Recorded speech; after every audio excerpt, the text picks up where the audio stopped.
It takes decades. I mean, you spend your 20s and 30s, maybe even your early 40s just grinding relentlessly.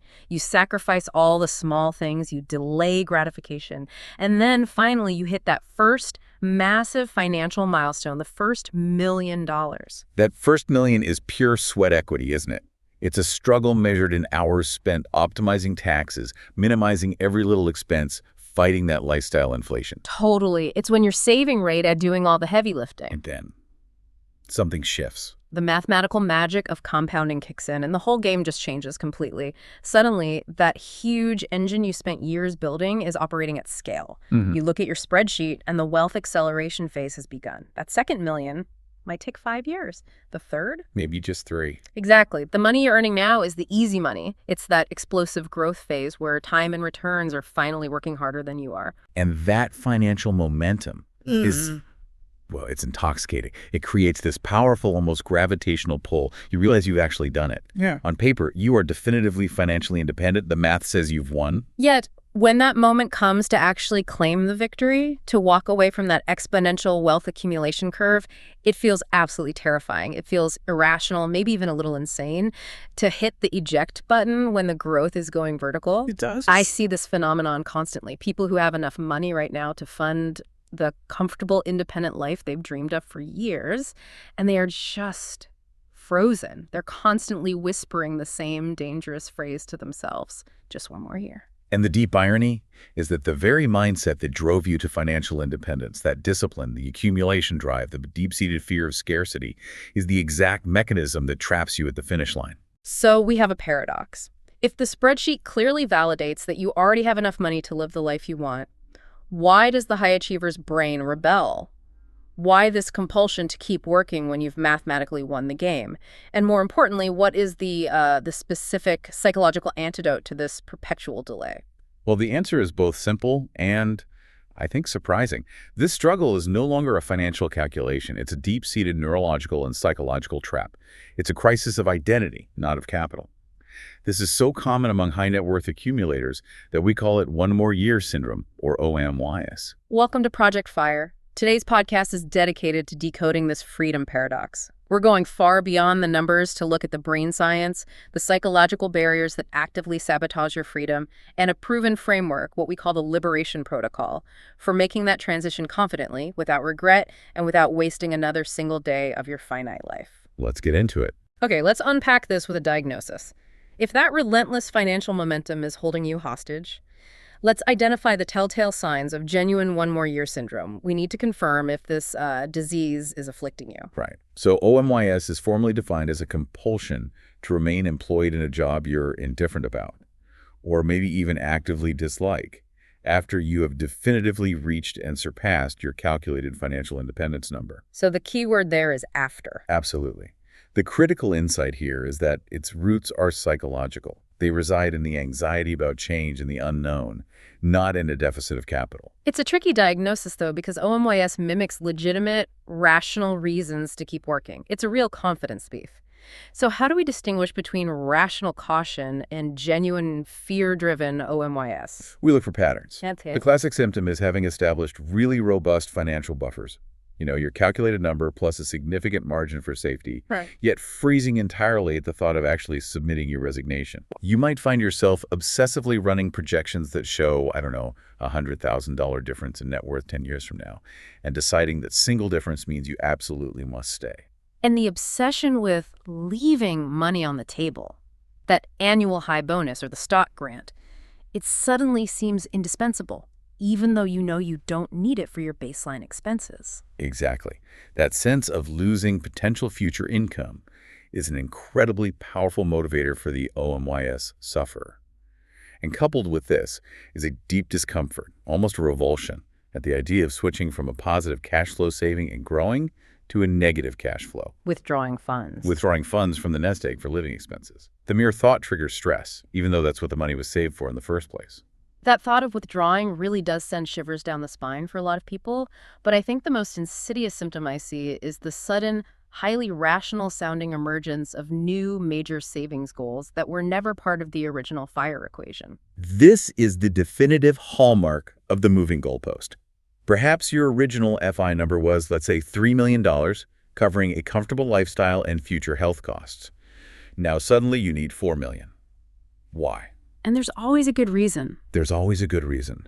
Because that extra million allows you to pay off the house in cash, eliminating the mortgage, and therefore, hypothetically, reducing long-term risk to zero. And these new goals are always presented as these unassailable risk reduction strategies. They are survival tactics for the psyche.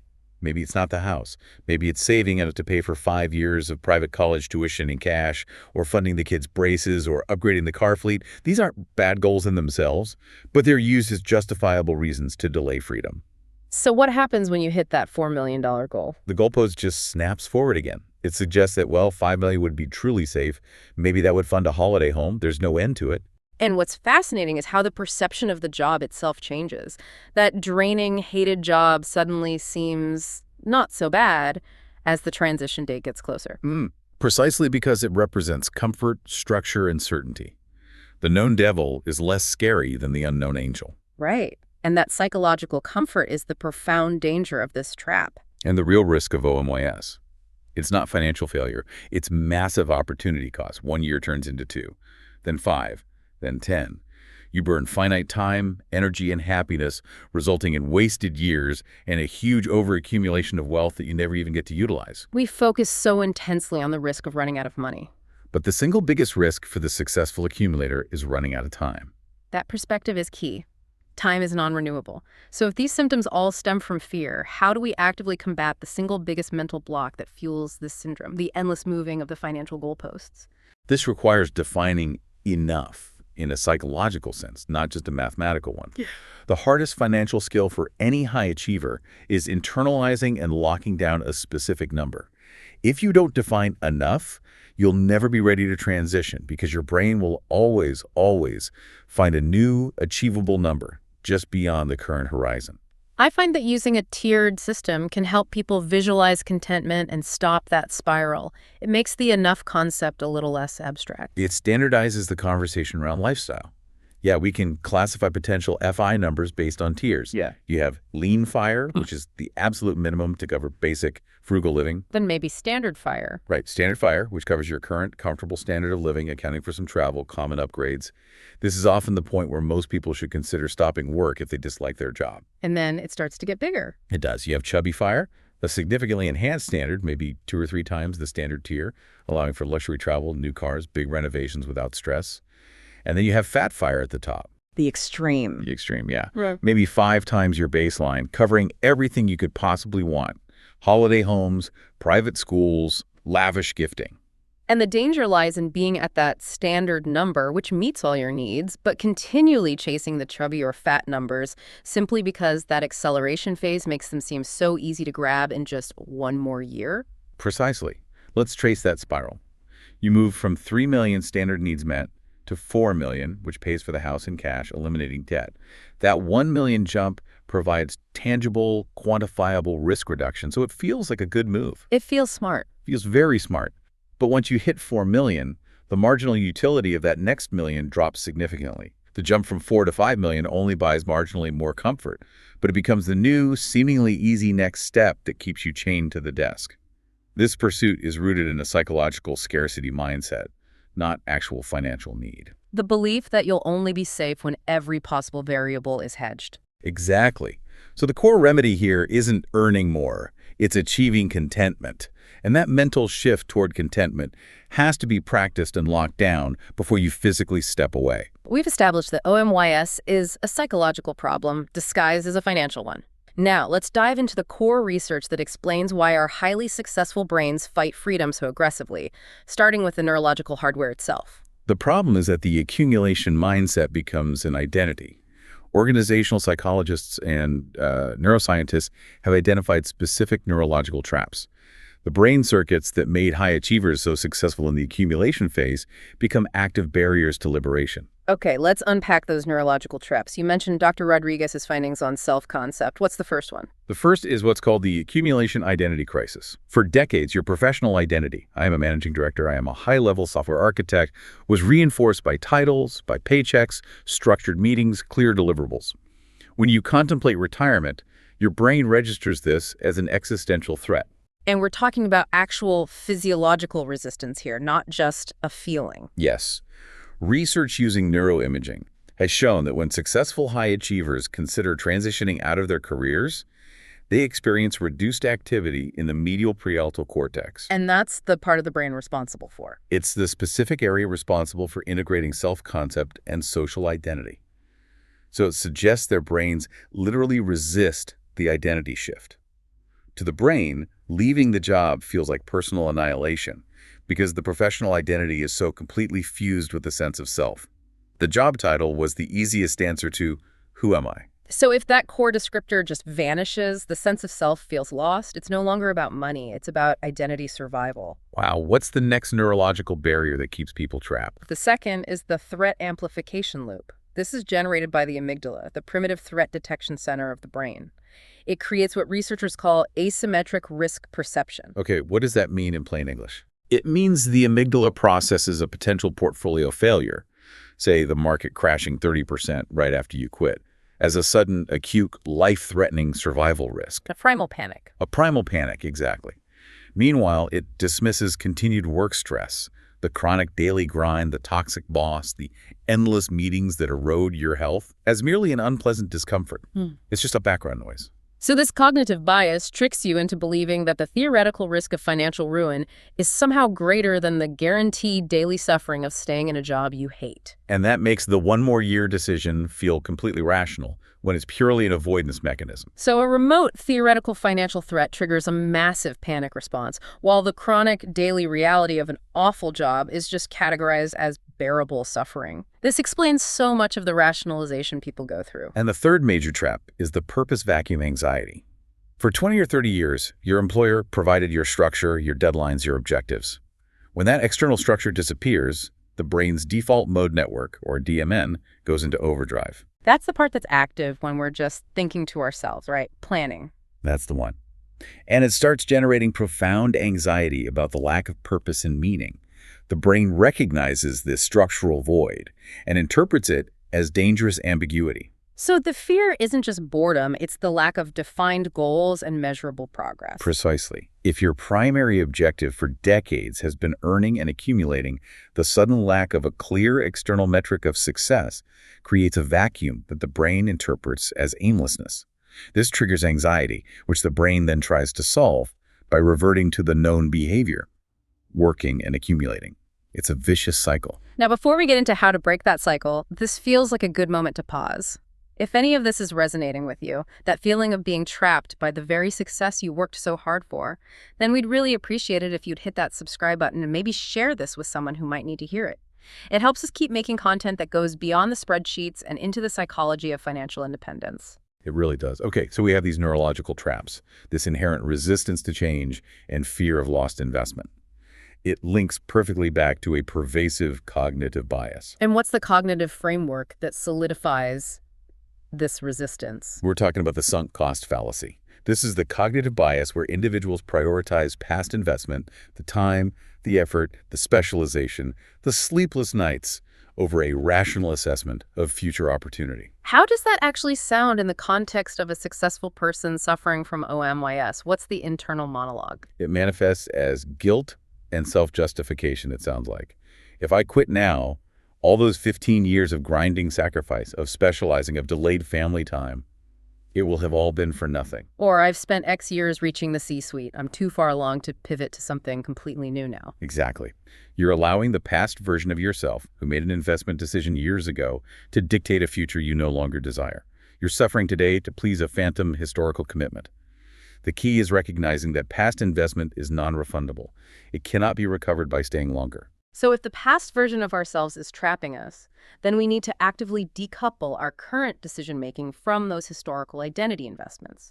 Beyond these neurological traps, let's detail the 4 practical psychological barriers that researchers have identified as the fuel for these OMYS behaviors. These are the behavioral manifestations that we can actually observe in the decision-making process. Okay, let's start with the one we touched on already, that desire for an ever-increasing buffer. Barrier 1, safety buffer addiction. This is driven by acute loss aversion. Once someone hits their FI number, say 25 times expenses, the fear shifts from, will I make it, to, What if I lose it all? This compulsive need for larger safety margins leads to constantly raising the FI number from 25x to 30x, then 35x.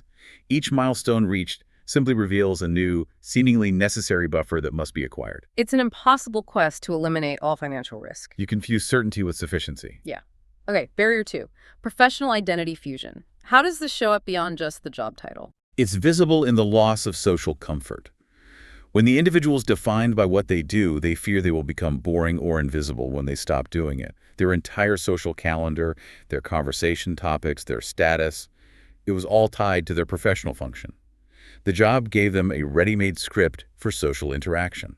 Leaving means having to write a new script. Which is terrifying. And what about the fear of judgment from peers who are still running the accumulation race? That links directly to barrier 3, social proof dependency. This is the deep, often unconscious need for external validation through career achievement. The anxiety centers around losing those status markers, the prestigious title, the private dining club membership, and the profound dread of having to answer that common social question, so what do you do? That question. If you rely on the success metrics of your peers for your self-worth, retirement feels like stepping off the stage and into an invisible background. The brain seeks the easiest source of external validation, and corporate achievement provided that readily. And finally, barrier 4, structure deficit fear. This is the anxiety about the practical emptiness of time. Yeah, when you spent 20 years being told where to be, when to deliver, and what the quarterly objectives are, the thought of days stretching emptily without deadlines is genuinely frightening. We worry about boredom, aimlessness, a fundamental loss of utility. The brain defaults to the idea that structure must be imposed externally. Right, when in reality the definition of freedom is the right to impose structure internally. This fear is a major driver behind the, oh, I'll just work part-time or consult rationalization, which often becomes a replacement job rather than a true path to liberation. So these 4 barriers, they really confirm that OMYS is a crisis of meaning, self-worth, and structural anxiety, all wrapped up in a blanket of highly rational-sounding financial caution. Understanding this psychology is the first step toward breaking that cycle. The psychological hurdles are clear, but we can't ignore the very real mathematical risks that make that one more year delay feel genuinely rational, especially for an audience that's well-versed in market volatility. We have to address the legitimate financial fear that underpins OMYS before moving on to the psychological solutions. Absolutely. The biggest financial risk that everyone who transitions into retirement has to plan for is one that most conventional, decades-old financial advice just overlooks. We're talking about sequence of returns risk, or SORAR. This is the serious risk that the timing of market returns in the first 5 to 10 years of retirement is absolutely critical to your long-term success. It can potentially invalidate years of conservative planning. It really shows the devastating power of bad luck, even if your long-term average returns are perfectly healthy. Let's use the classic comparison scenario to illustrate SOAR's destructive power. Imagine 2 retirees, both 65 years old, both retiring with $1 million and both withdrawing 4% per year, adjusted annually for inflation. Crucially, both portfolios earn the exact same annualized return over the next 22 years. But the sequence of those returns is reversed. Exactly. In scenario 1, the retiree is lucky. They experience strong market growth and minimal losses in their first 5 to 8 years. Even though they had some bad years later on, their strong early gains, combined with minimal required early withdrawals, allowed their portfolio to build a massive, enduring capital base. So their capital was protected early on. Right. This retiree finishes at age 87, having received substantial income, and they still have a significant principal remaining. A resounding success story. Proving the 4% rule works. But now consider scenario 2. The retiree is unlucky. This scenario uses actual historical market returns where multiple losses occurred in the initial years, think the early 2000s or 2008. The combination of those early losses and the forced need to withdraw capital for living expenses, selling depressed assets, just crushes the portfolio. You're selling low. You're selling low. Yeah. And those shares are then permanently gone.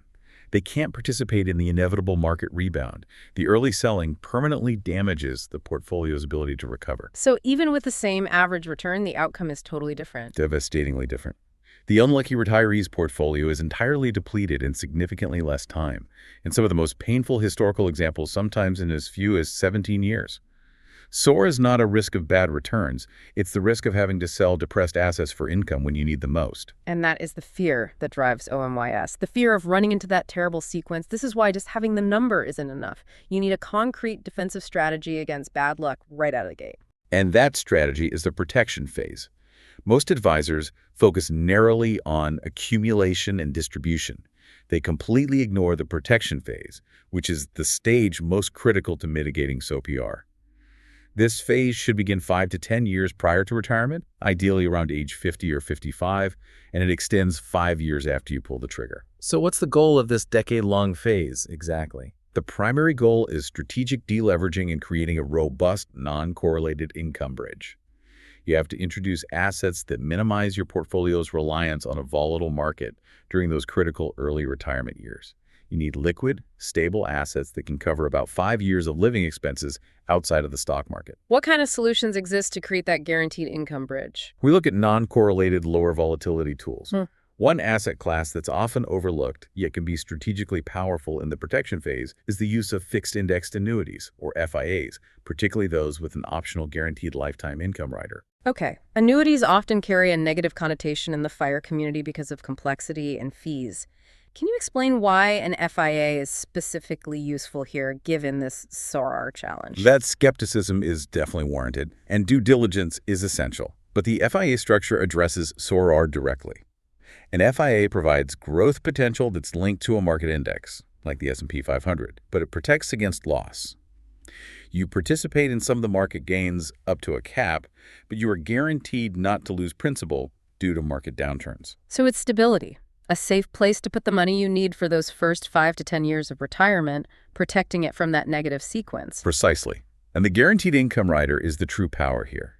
It establishes a lifetime stream of income that is impervious to market volatility. This guaranteed income allows the retiree to leave their growth portfolio entirely untouched during a market crash. So if the market drops 30% in year 2 of retirement, you draw your guaranteed income from the FIA, not from your depressed stock portfolio. This security blanket is what directly counteracts the amygdala's threat amplification loop we talked about earlier. The psychological benefit of knowing your essential expenses are covered, regardless of whether the market goes up, down, or sideways. That must be immense. And that security allows a retiree to confidently say no to one more year. It allows you to transform the fear of running out of money into the security of a guaranteed floor. Okay, let's address the fundamental number everyone needs, the safe withdrawal rate, or SWR. In light of modern valuations and research, what is the current realistic number for how much is truly enough for a 30-year retirement? We all know the classic 4% rule from the Trinity study in the 90s. The Trinity study was groundbreaking, but market conditions have changed dramatically. Morningstar's 2024 research suggests that the highest safe starting withdrawal rate for a standard 30-year retirement, maintaining a 90% success probability, is now estimated at 3.7%. Why the decline from the classic 4%? It's primarily due to two macro factors. High current equity valuations, which suggest lower future expected stock returns, and currently lower fixed income yields compared to the high-rate environment of the late 90s.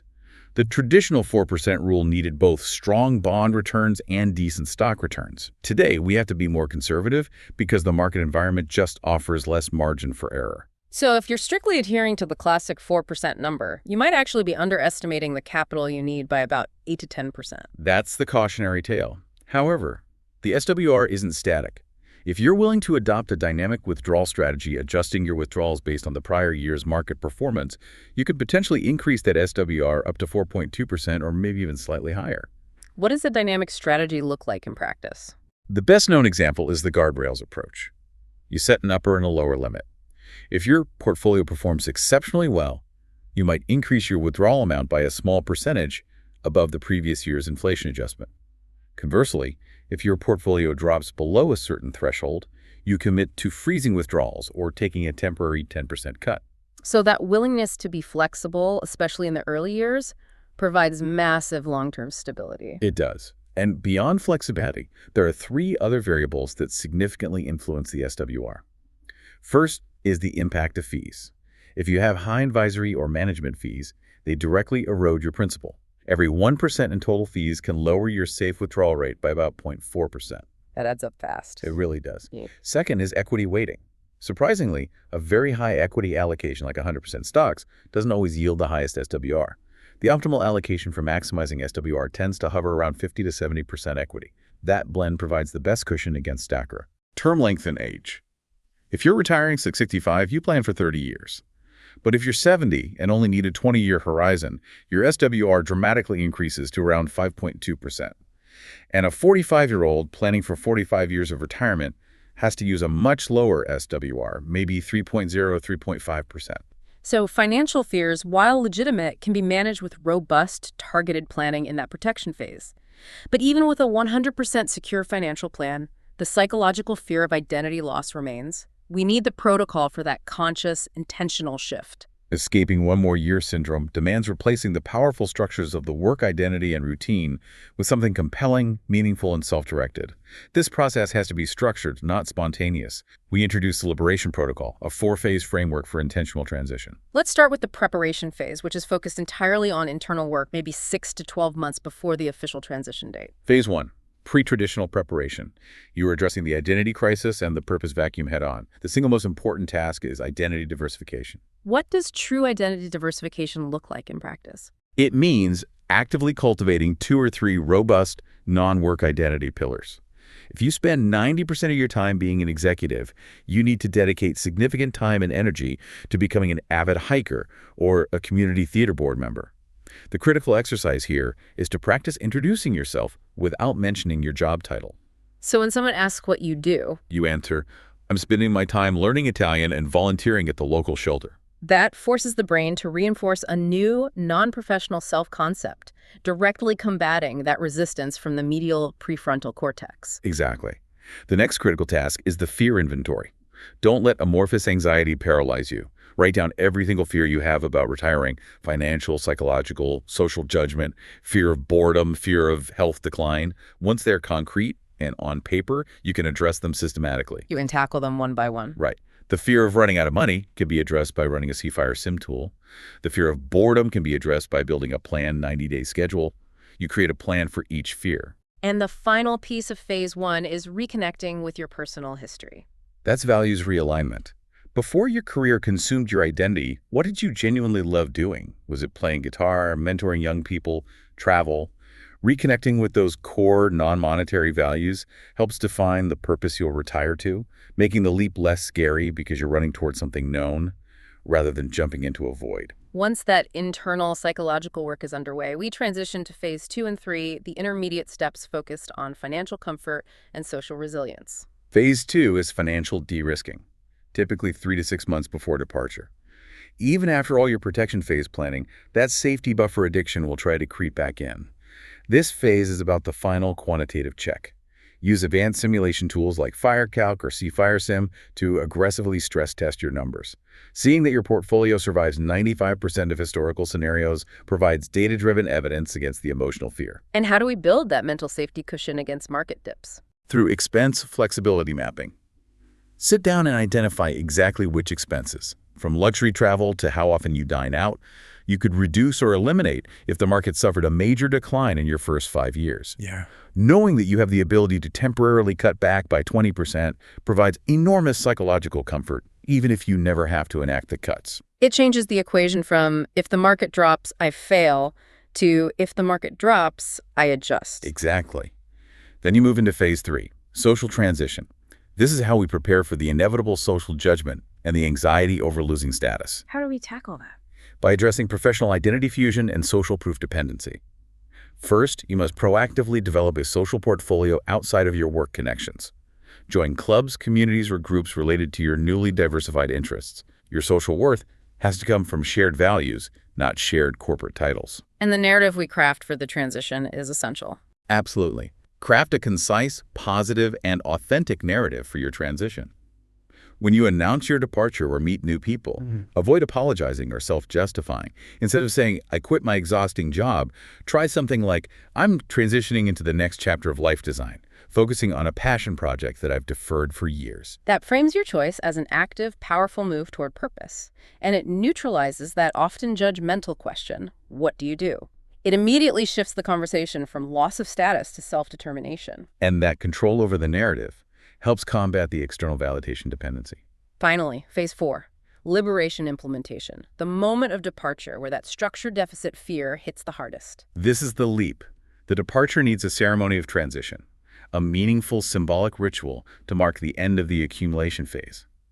This might be deleting the work email app from your phone permanently, burning a copy of a major corporate project report, or just having a meaningful toast with a close friend. This ritual helps the brain recognize that the identity shift has been formally executed. And what's the countermeasure to the anxiety of unstructured time? Plan a structured exploration for the first 90 days. Avoid the temptation to just rest and see what happens, which often leads to aimlessness. Intention is key.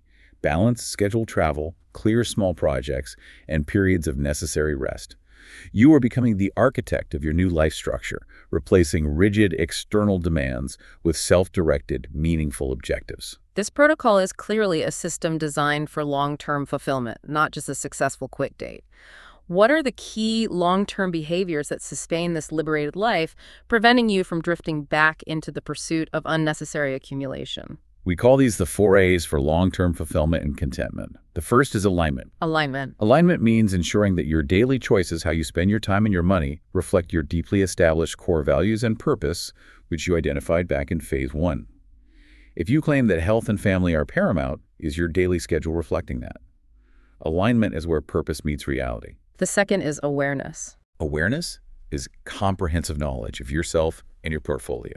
It means tracking your spending, understanding not just the spreadsheet, but your emotional relationship with money, and identifying what genuinely fills your tank. What activities bring you deep, sustainable joy, not just temporary distraction. Next up, agency. Agency is the continuous recognition that you still possess the power of choice over your time, your investments, and your legacy. Many high achievers feel powerless outside of their corporate hierarchy.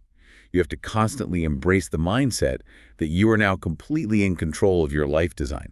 If you hate what you're doing, you have the agency to change it immediately. And the final, critical A, adaptability. Retirement is not a static state. It evolves. Adaptability is about designing pivots for those inevitable curveballs, health changes, the needs of aging parents, market shifts, the joy or loss of loved ones. Your plan has to be able to flex. Contentment is found in responding to change effectively, not by trying to prevent all change from happening. This framework isn't just theory. People who successfully navigate the liberation protocol often report renewed creativity, much deeper relationships, and a greater sense of authenticity because they are no longer living a performance. But the single most powerful tool for overcoming that final hesitation in OMYS is calculating the true cost of waiting. We have to stop framing the one more year decision as a simple financial calculation and frame it instead as a trade-off in finite, non-renewable resources. This is the opportunity cost calculation. Okay, let's break down the two sides of that ledger with a specific example to make it concrete. Let's take a hypothetical high achiever with a $3 million portfolio who earns $150,000 annually. What's the seductive financial gain of staying one more year? The financial gain is indeed tempting. It includes the additional $150,000 in savings and bonuses, plus the market growth on the entire $3 million nest egg. Assuming modest 6% returns, staying one more year might add another $180,000 in growth, so that 1 year could yield $330,000 in net worth gain. And if they stay 3 years? Because of compounding, they stayed for 3 years, they could easily see their net worth increase by $700,000 compared to stopping work immediately. Those numbers are undeniably seductive and feel rational. That temptation is the financial handcuff. But what is the life cost? The life cost is the true price. 2,080 hours of your finite time committed to a job you dislike or feel neutral about. It's 365 days of freedom delayed. It's the measurable impact of continued stress on your physical and mental health. It's the missed memories, the travel, the hobbies, the crucial formative years with young children that you cannot get back or repurchase. And when you put the two side by side, what does the psychological research show is the overwhelming finding for people past their FI number? For most people who have exceeded their standard FI number, the life cost vastly exceeds the financial gain. You are sacrificing the non-renewable resource, your health and your time for dollars you mathematically don't need to fund the life you already desire. That extra $330,000 buys you marginal comfort, but it costs you 2,080 hours of your only life. However, we have to stress that the goal isn't forced retirement. We must acknowledge that sometimes delaying for one more year is the genuinely rational, conscious choice. Absolutely. The goal of escaping OMYS is making a conscious choice, not a desperate leap. Delaying is rational and necessary if you're facing genuine measurable gaps. If your projections rely on aggressive market growth that hasn't materialized yet, if you haven't yet funded your protection phase against SAR, or if you have specific, unavoidable major expenses that must be covered in cash. Or if the work itself provides genuine fulfillment. Precisely. If you genuinely enjoy your work, find it deeply meaningful, and it provides important social connection and intellectual challenge, then continuing is simply leveraging your financial independence to engage in high-value, chosen labor. That is the ultimate freedom. The criterion is, are you working because you have to or because you choose to? If the job is draining your vitality, a decade of that stress is just not sustainable. No. So if we strip away the spreadsheet anxiety and the psychological barriers, what is the ultimate clarifying question that successful retirees shift their focus toward? The key insight from psychological research is that the most successful transitions occur when people stop asking the low-level, scarcity-driven question, do I have enough?